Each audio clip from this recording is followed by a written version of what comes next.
Goddag. Goddag. Jeg hedder Sara. Hvad hedder du? Jeg hedder Sandra. Okay. Hvor bor du i Danmark? Jeg har boet i Danmark i København. Okay. Hvorfor flyttede du til Danmark? Jeg havde lyst til at prøve noget nyt, og har besluttet mig om, efter jeg har fundet en af mine gode veninder til at flytte sammen med, til at prøve noget nyt.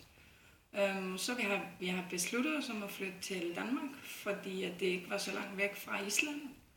Og vi synes, det er dejligt at være der, og det er en godt land til at bo i. Okay. Hvor længe har du boet i Danmark? Jeg har boet i Danmark i næsten 8 år. Okay. Man flyttede tilbage til Island 2010. Hvad gør du i Danmark? Hvad er din arbejde? Jeg har startet med at arbejde i en skoforretning. Så har jeg gået i skole, i frisørskolen. Så blev jeg gravid, der stoppede jeg min uddannelse og startede med at arbejde igen som en kok på en lille restaurant ude i Charlottenlund, som er rigtig sjovt. Okay. Transport, går du i bil eller bus, eller cykler du? Jeg elsker at cykle, men jeg har haft en bil, mens jeg boede der, men ikke altid. Jeg købte mig en bil, som jeg havde i 2 år, og så havde jeg en lille bil efter det, men jeg elsker bedre at cykle.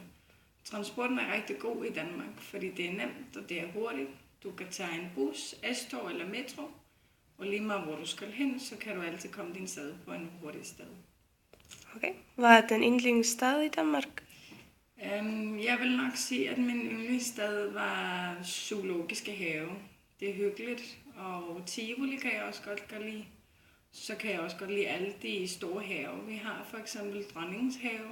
Der kan man godt gå ud og bare nyde der at være derude og hygge sammen med familien eller med venner. Hvor mange bor i København? I København bor der 2 millioner, men i hele Danmark tror jeg, der bor omkring 5 millioner. Okay.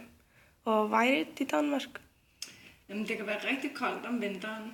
Der er så fugtigt, så det bliver meget koldt, så man skal tage meget tøj på, hvis du skal varmes. Men om sommertiden, det er jo længere sommer der, end der heroppe i Island. Og det kan blive rigtig godt vejr også, op til næsten 30 grader. Men det kan også gå godt ned i stor minus om vinteren. Hvad er forskelligt der bor i Island eller Danmark? Jeg synes, det er forskelligt med, at det er bedre uddannelse i Danmark. Plus det er bedre at være familie i Danmark. Der er bedre arbejdstider. Du arbejder ikke lige så meget som i Island. Det er større, der er flere ting at lave. Plus jeg synes, det er billigere. Jeg synes, det er meget sjovere. Kunne du tænke dig at bo i Danmark igen? Ja, det kunne jeg godt tænke mig. Det er planen, at jeg flytter næste år til Danmark igen. Okay. Jeg kan godt lide at tale dansk, og danske mennesker, det kan være rigtig søde også. Ligesom islændinge, men det kan jeg bedre lide. Okay, tak så meget. Selv tak.